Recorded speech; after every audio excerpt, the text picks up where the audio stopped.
Halo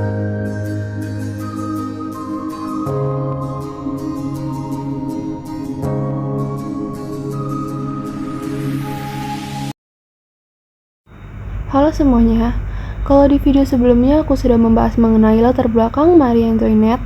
Di sini, aku akan membahas latar belakang bagaimana kemunduran monarki Prancis terjadi. Sebelumnya, izin memperkenalkan diriku lagi, namaku Filza Davinci Wijaya dari kelas 1F dengan jurusan Ilmu Komunikasi. Pada abad ke-18, terjadi perang yang berlangsung cukup lama.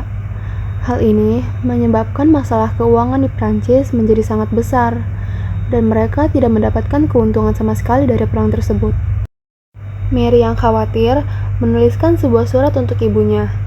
Ia menceritakan bagaimana kesulitan yang ia alami selama berada di Versailles. We have given up our visit to Fontainebleau on account of the expense caused by the war, and also so as to be in a closer touch with the army. Selama perang berlangsung, para menteri selalu memperingatkan raja mengenai masalah keuangan dan konsekuensi yang mungkin akan mereka hadapi. Karena seiring berjalannya waktu, pemerintah tidak akan mampu membayar seluruh hutang yang mereka hadapi nanti.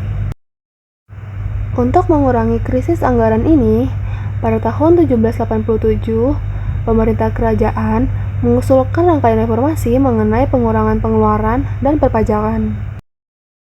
Sayangnya, usulan tersebut ditentang dengan keras oleh Majelis Khusus Bangsawan dan Pengadilan Hukum Raja, khususnya Parliament of Paris. Mereka menekankan bahwa persetujuan tersebut harus dilakukan berdasarkan tradisi yang dulu digunakan oleh rakyat Prancis untuk menyetujui dekret kerajaan, yaitu melalui Majelis Perwakilan Rakyat yang dikenal sebagai Estates General. Hal ini awalnya ditolak oleh raja, namun karena kebangkrutan yang semakin mengancam, ia akhirnya memutuskan untuk memanggil Estates General pada musim gugur tahun 1788. Pada 17 Juni 1789, terjadi perubahan yang sangat radikal melampaui rezim sebelumnya. Pada perwakilan dari The Third Estate menyatakan bahwa mereka mewakili bangsa.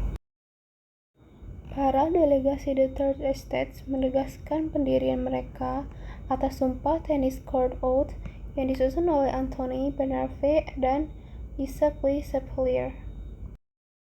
Sumpah itu berisi, considering that it has been called to establish the constitution of the realm, to bring about the regeneration of public order, and to maintain the true principle of monarchy.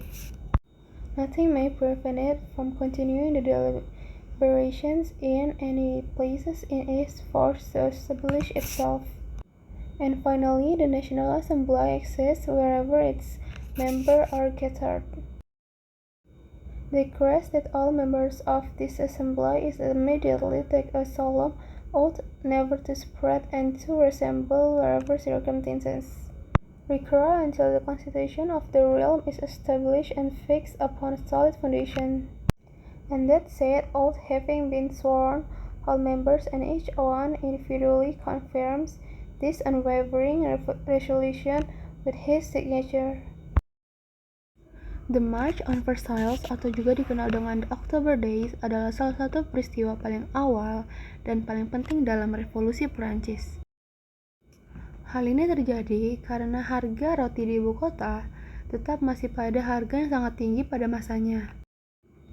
Para wanita yang berkumpul di pasar Paris semakin berdatangan dan menjadi massa. Mereka segera berangkat menuju Versailles untuk melaporkan keluhan mereka mengenai segala protes terhadap harga roti yang sedang naik. Setibanya di Versailles, para anggota Majelis Nasional menyambut mereka dan mempersilakan para massa masuk aula. Presiden majelis meminta beberapa perwakilan untuk berdiskusi dan bertemu dengan raja. Raja yang simpatik dengan keadaan mereka pun langsung membuat peraturan untuk memberikan beberapa persediaan kerajaan dengan janji akan lebih banyak lagi. Namun sayangnya ada massa yang nakal dan menyerobot masuk ke dalam istana yang membuat massa tersebut ditembak mati. Massa lainnya menjadi marah dan menyerbu untuk masuk ke arah gerbang, dan secara berhamburan mendesak untuk masuk. Untungnya, massa masih dapat ditenangkan dengan cepat. Seorang Lafayette meyakinkan raja untuk berbicara kepada kerumunan massa. Mereka menuju balkon dan raja berteriak, "Vive le roi!" Massa bergembira atas persetujuan raja. Ratu juga ikut masuk ke balkon tersebut. Kerumunan massa tersebut bersikeras agar raja dan ratu kembali ke Paris bersama mereka. Sekitar pukul 1 siang, kerumunan besar tersebut mengawal keluarga kerajaan bersama dengan National Guards yang memimpin jalan kembali ke Paris. Ya, sudah di akhir video. Semoga penjelasan saya dapat mudah dipahami ya. Dan juga dapat menambah wawasan bagi kita semua.